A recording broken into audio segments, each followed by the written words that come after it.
जलपाईगुड़ी नगर निगम जल्द शुरू करेगा बंद बायो टॉयलेट सेवा।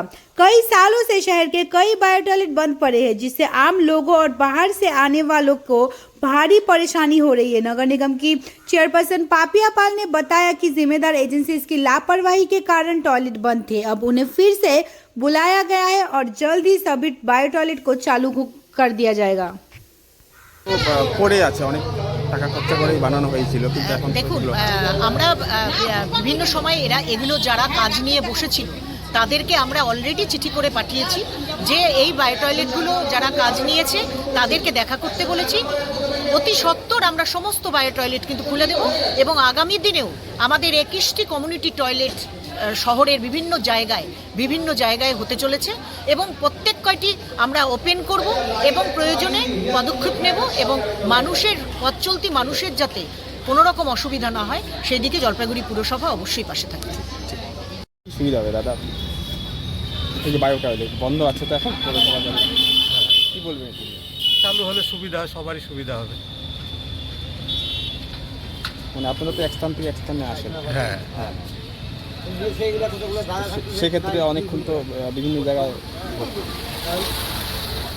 অ্যাকচুয়ালি কি পাবলিকের সুবিধা হবে, পাবলিকের সাথে আমাদেরও সুবিধা হবে, জনগণের সুবিধা হবে, সবাই সুবিধা হবে। চলাফেরার জন্য ঠিক আছে, আমাদের রাস্তাতেও কতগুলো মেয়ে ছেলে আসতেছে আবার ঘুরে যাচ্ছে, কোনো নাই তো। অনেক লোক বাইরের থেকে আসতেছে, বাথরুম সব কোনো জায়গায় না, কোথায় করবে ওরা? বাধ্য হয়ে স্টেশনে দেখা দিচ্ছি, ওখানে চলে যাচ্ছে। সেদিন 4টা মহিলা আসি দেখতেছে তালাগুলো এইভাবে জগাচ্ছে, খোলা নেই, আবার বাধ্য হয়ে চলে গেল। মেয়ে ছেলেগুলো বাধ্য হয়ে অসুবিধা আসছে, না এটা করা দরকার, অনেক লোকের সুবিধা হবে। মেয়ে ছেলে কলেজ আসতেছে, বাচ্চা নিয়ে আসতেছে স্কুলে, ওদের দরকার আছে, বাথরুম পায়খানা দরকার আছে। ধন্যবাদ দাদা। ধর্মতলায় ধুন্ধুমার কাণ্ড। আইএসএফ বিধায়ক নওশাদ সিদ্দিকীর নেতৃত্বে বিক্ষোভ চলছিল, সেখানে সেই বিক্ষোভ হটাতে গেলেই পুলিশের সঙ্গে প্রবল ধস্তাধস্তি শুরু হয় আইএসএফ কর্মীদের।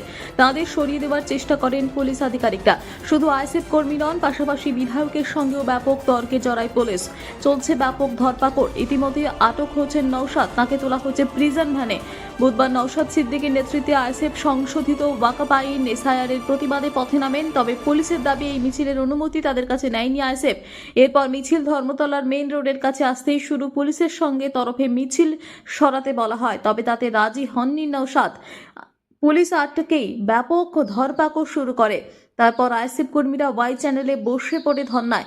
ইতিমধ্যেই বেশ কয়েকজনকে আটক করেছে, হাতে রয়েছে জাতীয় পতাকা। এরপর নওশাদকেও আটক করা হয়। ডিসি সেন্ট্রাল ইন্দিরা মুখোপাধ্যায় বলেন, আইএসএফ কোনো অনুমতি নেওয়া হয়নি, এখন ওকে নিয়ে যাওয়া হচ্ছে।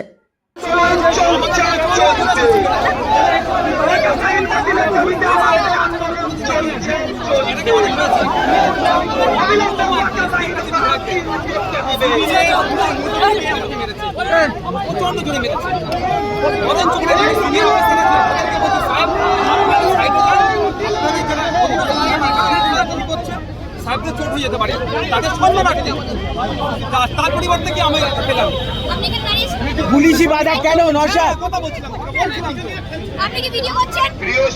আমি ভিডিও করছি কিনা?